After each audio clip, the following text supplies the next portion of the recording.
عزیزان گرامی، معزز بہنوں اور بیٹیوں، پچھلے خطبہ جمعۃ المبارک میں ہم نے ان بدقسمت لوگوں کا تذکرہ کیا تھا جو جنت کی خوشبو سے محروم کر دیے جائیں گے، اور اس کی خوشبو 40 سال کی مسافت کی دوری سے بھی آ رہی ہوتی ہے، 70 سال کا بھی آتا ہے، 40 سال کا بھی۔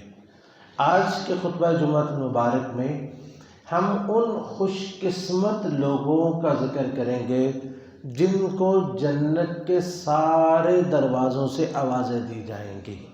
وہ کون سے خوش قسمت لوگ ہیں؟ انشاءاللہ العزیز اس کا تذکرہ ہوگا، لیکن اس تذکرے سے پہلے جنت کے دروازوں کا تعارف ہو جائے۔ عزیزان گرامی، یہ اللہ رب العزت کی رحمت ہے کہ اس کی رحمت اس کے غصے پہ غالب ہے۔ یہ اللہ تعالیٰ جو چاہتے ہیں فرما لیتے ہیں، جو چاہتے ہیں وہ فیصلہ فرماتے ہیں۔ ابو ہریرہ رضی اللہ تعالیٰ عنہ روایت کرتے ہیں کہ رسول اللہ صلی اللہ علیہ وسلم نے ارشاد فرمایا کہ لما قضى اللہ الخلق كتب فی کتابہ فہو عنده فوق العرش۔ جس وقت اللہ تعالیٰ نے ساری مخلوق کو پیدا فرما لیا تو اس نے اس کتاب میں لکھا جو اس کے پاس عرش کے اوپر محفوظ ہے۔ اس کتاب میں کیا لکھا؟ ان رحمتی غلبت غضبی، کہ میری رحمت میرے غصے پہ غالب ہے، میری رحمت میرے غصے پہ غالب ہے۔ تو یہ نہیں کہ رحمت خود غالب ہے، اللہ رب العزت نے اپنی رحمت کو اپنے غصے پہ غالب فرمایا ہے۔ یہ صحیح بخاری کی روایت ہے۔ اور اس کی رحمت میں کی ایک نشانی یہ ہے کہ اس نے جہنم کے 7 دروازے بنائے اور جنت کے 8 دروازے بنائے، یعنی جنت میں داخل ہونے والوں کے لیے ایک دروازہ اللہ رب العزت نے اضافی طور پر رکھا ہوا ہے۔ اور یہ جو دروازے ہیں ان کو اللہ تعالی ہر سوموار اور ہر جمعرات کو کھول دیتے ہیں، جیسا کہ نبی علیہ السلام نے ارشاد فرمایا کہ تفتح ابواب الجنت یوم الاثنین و یوم الخمیس۔ ہر سوموار اور جمعرات کو جنت کے دروازے کھول دیے جاتے ہیں۔ فیغفر لکل عبد لا یشرک باللہ شیئا، تو ہر ایسے بندے کو معاف کر دیا جاتا ہے جس نے اللہ کے ساتھ ذرہ بھر بھی شرک نہیں کیا۔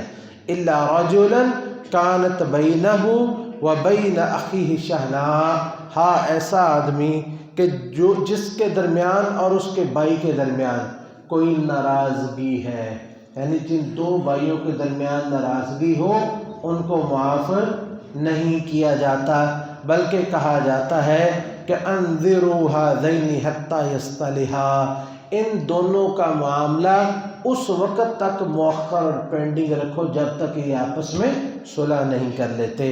یہ الفاظ اللہ رب العزت 3 دفعہ بیان فرماتے ہیں۔ یہ الفاظ اللہ تعالیٰ 3 دفعہ فرماتے ہیں کہ انذروا ھذین حتی یصطلحا۔ یہ صحیح مسلم کی روایت ہے۔ اور اسی طرح ایک مبارک مہینہ جس کی آمد ہے، اس پورے مہینے میں اللہ رب العزت کی رحمت سے جنت کے دروازے چوپٹ کھول دیے جاتے ہیں۔ ابو ہریرہ رضی اللہ تعالی عنہ روایت کرتے ہیں کہ رسول اللہ صلی اللہ علیہ وسلم نے ارشاد فرمایا اذا جاء رمضان فتحت ابواب الجنہ وغلقت ابواب النار۔ جس وقت رمضان آ جاتا ہے جنت کے دروازے کھول دیے جاتے ہیں اور جہنم کے دروازے بند کر دیے جاتے ہیں۔ وصفدت الشیاطین، اور شیطانوں کو باندھ دیا جاتا ہے۔ یہ بھی صحیح بخاری کی روایت ہے۔ یہ تو دنیا میں ہے، لیکن اہل جنت جس وقت جنت میں چلے جائیں گے اس کے بعد پھر جنت کے دروازے بند نہیں ہوں گے، اس کے بعد جنت کے دروازے بند نہیں ہوں گے، بلکہ اللہ تعالیٰ فرماتے ہیں جنات عدن مفتحۃ لہم الابواب، یہ ہمیشگی کی جنتیں ہیں، ان کے دروازے ان کے لیے ہمیشہ کھلے رہیں گے۔ متکئین فیہا یدعون فیہا بفاکہۃ کثیرۃ وشراب، اس میں ٹیک لگائے ہوئے تکیوں پہ بیٹھے ہوئے گے اور ان کے لیے کھانے اور پینے مختلف قسم کے وہاں پہ آ رہے ہوں گے۔ تو یہ جنت کے دروازے بند کیوں نہیں کیے جائیں گے؟ ابن القیم رحمۃ اللہ علیہ فرماتے ہیں کہ اس میں اللہ تعالیٰ کی بڑی حکمت ہے اور بڑی رحمت ہے کہ جہنم کے دروازے بند ہوں گے، جہنم کے دروازے ان پہ بند کر دیے جائیں گے تاکہ جہنم کے دروازے کی کوئی گرمی اس میں سے نکل نہ سکے، جتنی اس کی آگ ہو اس کی گرمی اندر ہی رہے، اور جنت کے دروازے کھولے جائیں گے اور ہمیشہ کھلے رہیں گے۔ فرماتے ہیں کہ کیف تجد تحتہ معنی بدیعا وہم انہم اذا دخلوا الجنہ لم تغلق ابوابها علیہم بل یبقى مفتحۃ کما ہی۔ فرماتے ہیں کہ اس میں اللہ تعالیٰ کی ایک بڑی حکمت ہے اور اس میں جنتیوں کے لیے ایک بہت رحمت ہے۔ فإن فی تفتیح ابواب الجنت فی الابواب لهم اشارۃ الى تصرفهم وذهابهم وإيابهم وتبوئهم فی الجنت حیث یشاء۔ اس کا فرماتے ہیں کہ جنت کے دروازے کھلے ہونے میں ان کے لیے یہ اختیار ہے کہ جنت میں جہاں چاہیں وہ جائیں، جس کے پاس چاہیں اپنی جنت سے نکل کے دوسری جنت میں چلے جائیں اور جائیں آئیں، ان کے لیے دروازے کھلے ہیں کیونکہ اختیار ان کا ہے۔ اور ساتھ فرماتے ہیں کہ اس میں یہ بھی اشارہ ہے کہ دخول الملائکۃ علیہم کل وقت بالتحف والالطاف من ربہم، دروازے کھلے ہونے کا مطلب یہ بھی ہے تاکہ فرشتے ہر وقت اللہ کی طرف سے تحفے تحائف لے کے اس میں ان کے لیے آتے رہیں۔ اور فرماتے ہیں کہ جنت کے دروازے کھلے ہونے میں ایک یہ بھی نشانی ہے کہ ہمیں دنیا میں دروازے بند کرنے کی ضرورت اس لیے پیش آتی ہے تاکہ کوئی غیر آدمی ہمارے گھر میں داخل نہ ہو جائے، اور جنت میں یہ ممکن ہی نہیں ہے۔ اور جو دنیا میں بد امنی ہوتی ہے کہ دروازہ بند کر دے، کوئی چور نہ آ جائے، کوئی ڈاکو نہ آ جائے، تو جنت میں اس کا تصور ہی نہیں ہے۔ جنت کے دروازے کھلے ہونے کا مطلب کامل امن ہے اور مکمل اختیار ہے جو اللہ صاحب جنت کو عطا فرمائیں گے۔ عزیزان گرامی، یہ جنت کے دروازے یہ 8 ہیں اور یہ کتنے بڑے دروازے ہیں اور ان کی وسعت کیا ہے؟ نبی علیہ الصلوۃ والسلام ارشاد فرماتے ہیں کہ والذی نفس محمد بیدی صلی اللہ علیہ وسلم ان بین المصراعین من مصارع الجنہ لکما بین مکہ و حجار۔ نبی علیہ السلام نے فرمایا کہ مکہ کے جو 2 دروازے ہیں، وہ جو دروازہ ہوتا ہے ایک، اس کے جو 2 پٹ ہوتے ہیں، یہ جب کھلے ہوں تو اسے کیا کہتے ہیں جو دروازے کے سائیڈ ہوتی ہے؟ چوکھٹ۔ ہاں، جو چوکھٹ کی ایک طرف سے دوسری طرف کے درمیان جو فاصلہ ہے وہ اتنا ہے جتنا مکہ سے یمن کے ایک شہر حجر کے درمیان جو فاصلہ ہے۔ اور دوسری روایت میں ہے جس طرح مکہ اور بصرہ، ایک شہر بصرہ جو مشہور ہے، جتنا یہ فاصلہ ہے، یہ اتنا بڑا جو ہے وہ ایک دروازہ ہوگا۔ اور اس کی وضاحت ایک روایت میں آتی ہے کہ جتنا کوئی تیز رفتار گھڑ سوار 3 دن میں جتنا سفر طے کرتا ہے، مسلسل وہ چلتا رہے، اور تیز رفتار اور ماہر گھڑ سوار 3 دنوں میں جتنا سفر طے کرتا ہے، اتنا ایک دروازے کی چوڑائی ہے۔ جنت کے ایک دروازے کی اتنی چوڑائی ہے۔ اور بلکہ یہ ایک دوسری روایت میں آتا ہے جو صحیح مسلم کی ہے، اس میں اس سے کئی گنا زیادہ بیان ہوا۔ اس میں ہے کہ ما بین مصراعین من مصارع الجنہ مسیرۃ 40 سنہ۔ اس حدیث میں ہے کہ جو جنت کے جو دروازے کے 2 پٹ ہیں، اس کے جو 2 چوکھٹیں، ایک چوکھٹ سے دوسری چوکھٹ کے درمیان جو فاصلہ ہے وہ 40 سال کی مسافت کا فاصلہ ہے۔ لیکن وَلَيَأْتِيَنَّ عَلَيْهَا يَوْمٌ وَهُوَ كَثِيرٌ مِّنَ الزِّحَامِ، لیکن ایک دن ایسا آئے گا کہ وہ 2 دروازوں کے درمیان جو فاصلہ ہے یہ رش اس پہ لگا ہوا ہوگا، اتنے لوگ جنت میں جائیں گے۔ یہ صحیح مسلم کی روایت ہے۔ اب دیکھیں اس میں فرق بہت ہے، ایک دروازے ایک بارے میں آتا ہے 3 دن کا فاصلہ اور ایک میں آتا ہے 40 سال کا فاصلہ۔ تو اس کے بارے میں امام صنعانی رحمۃ اللہ علیہ وہ الجامع الصغیر کی شرح میں لکھتے ہیں کہ دراصل بات یہ ہے کہ جنت کے مختلف دروازے ہیں اور سب دروازوں کی چوڑائی مختلف ہے۔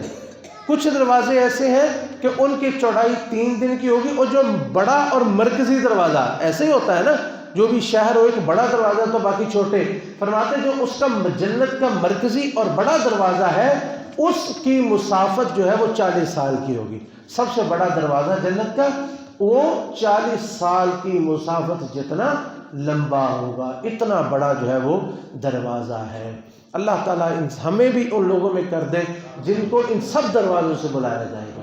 جنت کے دروازوں کے نام کیا کیا ہیں؟ ان میں سے کچھ نام آتے ہیں، شاید 1-2 نام ایسے ہیں جن کے بارے میں علم نہیں ہے اور وہ روایت اس کے بارے میں ضعیف ہے، باقی تقریباً 7 جنت کے دروازوں کے نام احادیث میں آتے ہیں۔ ان میں سے ایک حدیث ہے، اس میں 4 دروازوں کا کٹھا کا ذکر ہے، 4 کٹھے دروازوں کا، اور یہ صحیح بخاری کی روایت ہے۔ ابو ہریرہ رضی اللہ تعالیٰ عنہ روایت کرتے ہیں کہ رسول اللہ صلی اللہ علیہ وسلم نے ارشاد فرمایا فمن کان من اہل الصلاۃ دعی من باب الصلاۃ، جو نماز کی پابندی کرنے والا اور نماز کا بہت اہتمام کرنے والا ہوگا اس کو باب الصلاۃ یعنی نماز والے دروازے سے بلایا جائے گا، اور جو بڑے جہاد کرنے والا ہوگا اس کو باب الجہاد سے بلایا جائے گا۔ ومن کان من اہل الصدقہ دعی من باب الصدقہ، جو صدقہ خیرات بہت کرنے والا ہوگا اس کو جنت کے باب الصدقہ سے بلایا جائے گا، اور روزے داروں کو جو روزے کا بڑا اہتمام کرنے والے ان کو باب الریان سے بلایا جائے گا۔ یہ صحیح بخاری کی روایت ہے۔ تو اس طرح ہمارے پاس جنت کے 4 دروازوں کے نام آ گئے، باب الصلاۃ، اور دوسرا باب الجہاد، تیسرا باب الصدقہ، اور چوتھا باب الریان جو رمضان کے جو روزے رکھنے والوں کے لیے خاص ہوگا۔ پانچویں دروازے کا تذکرہ حدیث الشفاعہ میں آتا ہے، جس میں وہ لمبی حدیث ہے کہ قیامت کے روز اللہ رب العزت بڑے غصے میں ہوں گے اور کوئی شفاعت کرنے کی جرت نہیں کرے گا۔ پھر نبی علیہ الصلاۃ والسلام عرش کے نیچے سجدے میں پڑ جائیں گے، اور پھر آپ اللہ کی حمد و ثنا اتنی بیان کریں گے کہ اللہ رب العزت کا غصہ ٹھنڈا ہو جائے گا۔ پھر آپ کو کہا جائے گا یا محمد صلی اللہ علیہ وسلم ادخل من امتک من لا حساب علیہم من الباب الایمن من الجنہ، اے محمد صلی اللہ علیہ وسلم اپنی امت کے ان لوگوں کو جنت کے داہنی دروازے سے داخل کر دیجئے جن کا حساب کتاب ہوگا ہی نہیں، اور یہ وہ لوگ ہوں گے جو اللہ پر اتنا توکل اور بھروسہ کرنے والے ہوں گے کہ اس میں کسی قسم کی ان میں جھول نہیں ہوگی، نہ وہ دم کروائیں گے نہ درود کروائیں گے، ہر قسم کی کے معاملے میں وہ اللہ پر کمال درجے کا توکل رکھتے ہوں گے، اور ان کی تعداد احادیث میں 70,000 آتی ہے۔ یہ 70,000 لوگ جنت کے داہنی کی طرف ایک دروازہ ہے، تو ہم اسے 5واں دروازہ کہہ دیں گے کہ یہ جنت کا 5واں دروازہ ہے، جن میں سے ان لوگوں کو گزارا جائے گا جن کا کوئی حساب کتاب ہوگا ہی نہیں۔ 6واں دروازہ جنت کا وہ باب الوالدین، ماں باپ کی خدمت کرنے والوں کا دروازہ ہے۔ یہ صرف ان کے لیے جو ماں باپ کی کمال درجے کی خدمت، اطاعت گزاری اور فرما برداری کرتے ہیں۔ ابو الدرداء رضی اللہ تعالیٰ عنہ روایت کرتے ہیں کہ رسول اللہ صلی اللہ علیہ وسلم نے ارشاد فرمایا الوالد اوسط ابواب الجنہ، جو باپ ہے نا یہ جنت کے بہترین دروازوں میں سے ایک دروازہ ہے، اوسط جنت کے سب سے بہترین دروازہ ہے باپ۔ فَإِن شِئْتَ فَأَزِعْ ذَلِكَ الْبَابَ أَوْ احْفَظْهُ، اس دروازے کی چاہے حفاظت کرو یا ضائع کر لو، مطلب کہ والدین کی اطاعت گزاری اور فرما برداری اور خدمت کر کے اس دروازے کے مستحق بن جاؤ، یا ان کی نافرمانی کر کے یہ دروازہ ضائع کر دو۔ یہ جامع ترمذی کی صحیح روایت ہے۔ عزیزان گرامی، جنت کا 7واں دروازہ ہے، وہ ہے باب لا حول ولا قوت الا باللہ۔ اس کی کثرت سے اس کا ورد کرنے والے، کثرت سے اس کا وظیفہ کرنے والے اور اس پر ایمان لانے والوں کے لیے یہ دروازہ خاص ہے۔ سعد بن عبادہ رضی اللہ تعالیٰ عنہ روایت کرتے ہیں کہ مجھے میرے ابا جی نے اللہ کے رسول علیہ الصلاۃ والسلام کی خدمت کے لیے مقرر کر دیا۔ کہتے ہیں جی میں آپ کی خدمت میں ہوتا تھا، ایک دفعہ نبی علیہ الصلاۃ والسلام میرے پاس سے گزرے، میں نماز پڑھ کے فارغ ہوا تھا، تو آپ نے مجھے اپنے پاؤں سے ٹھوکر لگائی، پاؤں سے ٹھوکر لگائی اور فرمایا الا ادلک علی باب من ابواب الجنہ، کیا میں تمہیں جنت کے دروازوں میں سے ایک دروازے کی خبر نہ دوں؟ کیسا خوش قسمت جس کو اللہ کے رسول نے اپنے پاؤں، مبارک پاؤں جس کو لگائے ہوئے ہوں، اور اللہ کے رسول علیہ الصلاۃ والسلام کے مبارک جوتے جس کو لگے، اور اس کو جنت کے دروازوں میں سے ایک دروازے کی خوشخبری مل گئی۔ کیا خوش قسمت آدمی تھا اللہ کے رسول علیہ الصلاۃ والسلام کی خدمت کرنے والا۔ کہتے میں نے کہا قلت بلا یا رسول اللہ، میں نے کہا اللہ کے رسول کیوں نہیں؟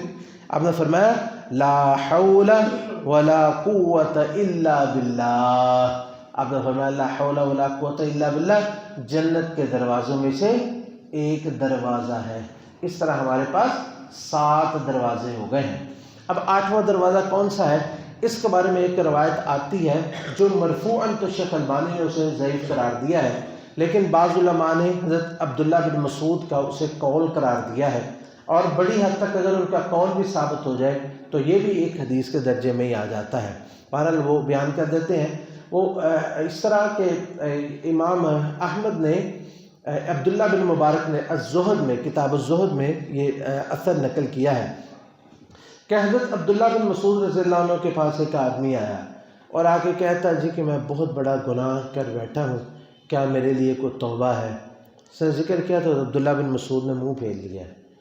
تو انہوں نے وہ آدمی بیٹھا رہا تو اچانک انہوں نے دوبارہ دیکھا تو اس کی آنکھوں سے آنسو جاری تھے۔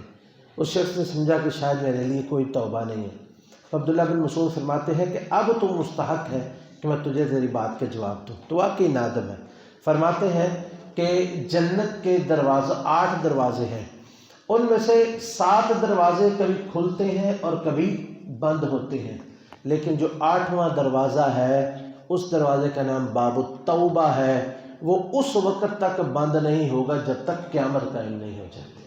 وہ جنت کا دروازہ کبھی بھی بند نہیں ہوگا اور وہ باب التوبہ ہے، اور اس کے لیے آپ نے فرمایا کہ تو اللہ سے توکل رکھ اور اس سے امید رکھ اور اللہ سے معافی مانگ، اللہ تعالیٰ معاف فرمانے والے ہیں۔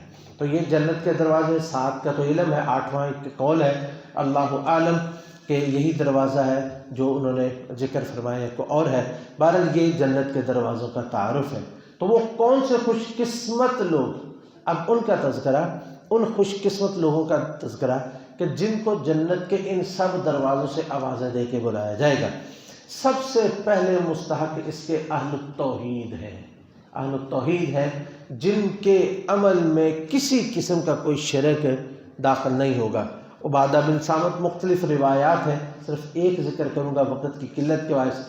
عبادہ بن صامت رضی اللہ تعالیٰ عنہ روایت کرتے ہیں کہ رسول اللہ صلی اللہ علیہ وسلم نے ارشاد فرمایا کہ من قال اشہد ان لا الہ الا اللہ وحدہ لا شریک لہ وان محمدا عبدہ ورسولہ وان عیسی عبد اللہ وابن امتہ وکلمتہ القاہا الی مریم وروح منہ وان الجنۃ حق وان النار حق ادخلہ اللہ من ای ابواب الجنۃ الثمانیۃ شاء۔ جس شخص نے اس بات کی گواہی دی کہ اللہ کے سوا کوئی عبادت کے لائق نہیں ہے، محمد صلی اللہ علیہ وسلم اللہ کے بندے اور اس کے رسول ہیں۔ اللہ کے بندے کہنا ہے، نور نہیں کہنا ہے۔ محمد صلی اللہ علیہ وسلم اللہ کے بندے اور اس کے رسول ہیں، اور عیسیٰ اللہ کے بندے ہیں اور اس کی بندی کے بیٹے ہیں، اور اس کا کلمہ ہے جو انہوں نے مریم کی طرف ڈالا اور اس اپنی طرف سے روح اس میں ڈالی، اور یہ اس بات کی بھی گواہی دے کہ جنت حق ہے، آگ حق ہے، جو ان ساری چیزوں کی گواہیاں دیتا ہے۔ ادخلہ اللہ من ای ابواب الجنۃ الثمانیۃ شاء، وہ جس دروازے سے چاہے اللہ تعالیٰ جنت کے 8 دروازوں میں سے جس میں یہ چاہے گا اللہ اس کو جنت میں داخل فرما دیں گے، جس دروازے سے چاہے، جو اس بات کی گواہی دیتا ہے۔ دوسرا، وہ شخص جو اچھا سا وضو کرے، اچھا سا وضو کرے نماز کے لیے، اور وضو کر کے پھر وہ یہ دعا پڑھے، جیسا کہ عمر بن الخطاب رضی اللہ تعالیٰ عنہ روایت کرتے ہیں کہ جو شخص بھی اچھا وضو کرے پھر یہ کہے اشہد ان لا الہ الا اللہ واشہد ان محمدا عبدہ ورسولہ فتحت لہ 8 ابواب الجنہ من ایہا شاء، جو شخص وضو کر کے کہے اشہد ان لا الہ الا اللہ و اشہد ان محمدًا عبدہ و رسولہ، تو اللہ تعالیٰ اس کے لیے جنت کے 8 دروازے کھول دیتے ہیں، جس میں سے چاہے وہ جنت میں داخل ہو جائے۔ یہ صحیح مسلم کی روایت ہے۔ تیسرا وہ خوش قسمت انسان ہے جو ہر چیز کا جوڑا جوڑا خرچ کرتا ہے، جو بھی خرچ کرے وہ جوڑا جوڑا خرچ کرتا ہے۔ نبی علیہ السلام نے فرمایا من انفق الزوجین فی سبیل اللہ، جو اللہ کے راستے میں جوڑے جوڑے خرچ کرے تو اس کے لیے جنت کے 8 دروازے کھول دیے جاتے ہیں، جس میں سے مرضی چاہے وہ داخل ہو جائے۔ اور جوڑے سے کیا مراد ہے کہ مثلا اگر کوئی کپڑا دے تو شلوار قمیض پوری دے، ٹھیک ہے، پیسہ خرچ کرے 100 خرچ کر دے 200 دے، 1000 ہے 2000 دے، کھجور دینی ہے 2 کھجوریں دے، یعنی جو چیز بھی خرچ کرنی ہے اس نے وہ ایک کی بجائے 2 خرچ کرے۔ روپیہ خرچ کرنا 2 روپے خرچ کرے، ایک کی جگہ 2 روپے وہ خرچ کرے۔ جس نے جوڑے جوڑے کسی چیز کے بنا کے خرچ کیے نا تو اس کے لیے جنت کے 8 دروازے کھول دیے جاتے ہیں۔ چوتھا وہ خوش قسمت انسان ہے جس کے 3 نابالغ بچے فوت ہو جائیں اور وہ ان پہ صبر کرے۔ نبی علیہ الصلوۃ والسلام نے فرمایا کہ ما من عبد يموت له 3 من الولد لم يبلغ الحنث الا تلقوه من ابواب الجنة 8 من ايها شاء دخل۔ جس شخص کے 3 نابالغ بچے فوت ہو جائیں، روز قیامت وہ جنت کے جس دروازے کے سامنے جائے گا اس کے بچے جنت کا دروازہ کھول کے پہلے ہی اس کے منتظر کھڑے ہوں گے۔ جس جنت کے دروازے میں سے وہ چاہے اس کو اختیار ہوگا کہ وہ داخل ہو جائے۔ 5واں وہ خوش قسمت انسان جس کا بیٹا کوئی فوت ہو گیا ہو اور اس نے اس پہ صبر کیا ہو، جس کا کوئی بیٹا فوت ہو گیا ہو اور اس پہ اس نے صبر کیا ہو۔ معاویہ بن قرہ اپنے باپ سے یعنی قرہ رضی اللہ عنہ سے بیان کرتے ہیں کہ ان رجلا اتى النبي صلی اللہ علیہ وسلم ومعه ابن له، ایک آدمی نبی علیہ السلام کے پاس آتا تھا اور اس کا بیٹا اس کے ساتھ ہوتا تھا، جب بھی آتا اس کا بیٹا نا اس کے ساتھ ہوتا ہے۔ تو نبی علیہ السلام نے پوچھا بڑی محبت ہے، بہت پیار ہے؟ کہنے لگا جی ہاں جی اللہ کے رسول مجھے اس سے بہت پیار ہے۔ تو ایک دفعہ ایسا ہوا، بلکہ کوئی مجلسیں ایسی ہوئی، وہ شخص آیا نہیں۔ آپ نے پوچھا وہ کدھر ہے؟ کہتے جی جو اس کے ساتھ اس کا بیٹا آتا تھا نا وہ فوت ہو گیا ہے، تو وہ بڑا ہی غمگین ہے، وہ آ نہیں رہا، اس غم میں وہ گھر بیٹھا ہوا ہے۔ نبی علیہ الصلوۃ والسلام اس کے پاس گئے، آپ نے جا کے اس کے ساتھ تعزیت کی۔ تعزیت کرنے کے بعد آپ نے فرمایا کہ کیا تو اس بات کو پسند کرتا ہے کہ تیرا بیٹا زندہ رہتا، دنیا میں تجھے فائدہ دیتا، یا اس بات کو پسند کرتا ہے کہ اب وہ فوت ہو گیا ہے تو جنت کے 8 دروازوں میں سے ہر دروازے کے باہر وہ بیٹھا ہو، جہاں تم جاؤ تمہارے لیے جنت کا وہ دروازہ کھولنا؟ کس کو پسند کرتے ہو؟ کہنے لگے اللہ کے رسول مجھے تو یہی پسند ہے کہ وہ میرے لیے چلا گیا تو وہ جنت کے 8 دروازے کھول لے جہاں میں جاؤں۔ تو آپ نے فرمایا کہ جا تیرے لیے خوشخبری ہے کہ تیرے لیے وہ بیٹا جنت کے جس دروازے میں تو جائے گا وہیں پہ وہ تیرا منتظر ہوگا۔ تو صحابہ نے پوچھا اے اللہ کے رسول یہ خوشخبری اس کے لیے یا ہم سب کے لیے ہے؟ آپ نے فرمایا بل لکلکم، بلکہ تم میں سے کسی کا بھی کوئی بیٹا فوت ہو جائے اور اس پر وہ صبر کرے تو اس کے لیے یہ خوشخبری ہے کہ جنت کے 8 دروازوں پہ اس کا بیٹا ان کا منتظر ہوگا، دروازہ کھول کے وہ بیٹھا ہوا ہوگا۔ عزیزان گرامی، 6 وہ خوش قسمت عورت ہے جو اللہ تعالیٰ کے حقوق بھی ادا کرے اور اپنے خاوند کی فرما برداری بھی اس کے ساتھ ساتھ کرے۔ ابو ہریرہ رضی اللہ تعالیٰ عنہ روایت کرتے ہیں کہ رسول اللہ صلی اللہ علیہ وسلم نے ارشاد فرمایا اذا صلت المرأة خمسها، جب کوئی عورت اپنی 5 نمازیں پڑھے، اذا صلت المرأة خمسها، جب کوئی عورت 5 نمازیں پڑھتی ہے، وصامت شہرها، رمضان کے روزے رکھتی ہے، وحصنت فرجها، اپنی شرمگاہ کی حفاظت کرتی ہے، وَأَطَاعَتْ بَعْلَهَا، اس کے ساتھ ساتھ وہ اپنے خاوند کی اطاعت گزاری اور فرما برداری بھی کرتی ہے، دخلت من ای ابواب الجنت شاءت، جنت کے 8 دروازوں میں سے جس میں سے چاہے وہ داخل ہو جائے۔ اللہ رب العزت سے دعا ہے اللہ تعالی ہم سب کو ان تمام اعمال کو کرنے کی توفیق نصیب فرمائے اور ہمیں بھی ان خوش قسمت لوگوں میں شامل فرما دے جن کو جنت کے 8 دروازوں سے بلایا جائے گا۔ عزیزان گرامی، 5 فروری کے حوالے سے آج سارے پاکستان میں ایک دن منایا جا رہا ہے، اور اس دن کا فائدہ سوائے کتابوں میں اور کاغذوں میں ذرہ بر اس کا کوئی فائدہ نہیں ہے، صرف یہ کہ حوصلہ مل جائے گا۔ یہ وہ اتنی 5 فروریاں منائی ہیں، ان سے کہیں کشمیر آزاد ہوتا ہے؟ کشمیر آزاد ویسے ہی ہوتا ہے جیسے کشمیر آزاد ہوا تھا، جیسے کشمیر آزاد ہوا تھا، اور جس کو کہتے ہیں آزاد کشمیر ہے، وہ کیسے آزاد ہوا تھا آپ لوگ جانتے ہیں، اور یہی کشمیر کی آزادی کا راستہ ہے۔ اللہ تعالی ہمارے اندر یہ قوت اور طاقت پیدا فرمائے اور ہم سب کو ہدایت نصیب فرمائے، اور ہماری افواج کو اتنی قوت اور طاقت اللہ تعالی عطا فرمائے اور یہ حوصلہ بھی عطا فرمائے کہ وہ اس طریقے سے کشمیر کو آزاد کروائیں۔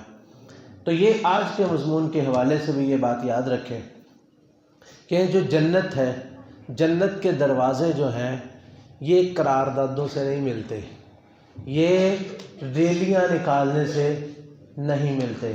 یہ کیسے ملتے ہیں؟ جنت کے دروازے کن کے لیے کھلتے ہیں؟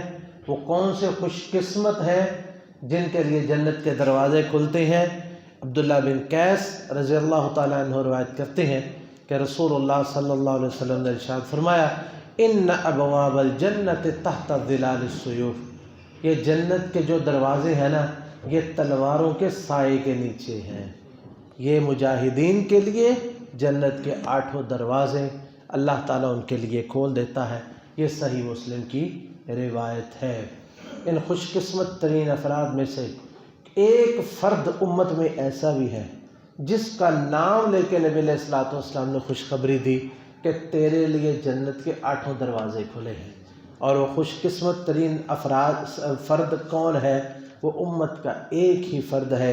جس وقت نبی علیہ الصلوۃ والسلام نے بیان فرمایا نا کہ جنتی جو فلاں نمازی نماز والے دروازے سے، مجاہدین جہاد کے دروازے سے، صدقہ کرنے والے صدقے کے دروازے سے، تو سب ان دروازے سے چلے جائیں گے۔